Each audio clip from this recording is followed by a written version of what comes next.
आज आपण बघणार आहोत घरच्या साहित्यात उपलब्ध असणारा असा हा नाश्ता बनवणार आहोत। तर बघा, वरतून कुरकुरीत आणि आतमधून मऊसूद असे कटलेट झालेले आहेत। तर इथे आपण 2 उकडलेले बटाटे घेतलेत, साल काढून ते असे चुरून घेतलेत। एकजीव झाले सगळं। आता याच्यामध्ये मसाले घालून घ्यायचेत आपल्याला। चवीपुरतं मीठ घालून घेतले, अर्धा चमचा हळद घातली, अर्धा चमचा लाल तिखट घातले, अर्धा चमचा गरम मसाला हे वाटण करून घेतले। हिरवी मिरची, लसूण, आलं, धने, जिरं हे जाडसरच असं खलबत्त्यात कुटून घेतले। अर्ध्या लिंबाचा रस घालून घेतला। चाट मसाला नाही आहे म्हणून मी लिंबू रस घालून घेतलाय। इथे आपण अर्धी वाटी कॉर्नफ्लॉवर घालून घेतले।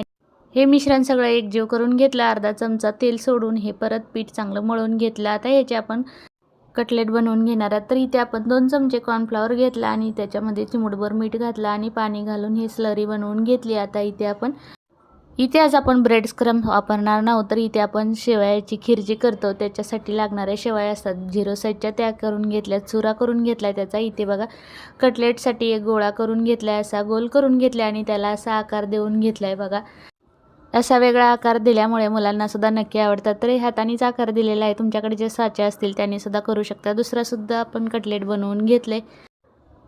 आता इथे आपण हे कटलेट स्लरीमध्ये बुडवून घ्यायचे आणि शेवयामध्ये घोळवून घ्यायचे।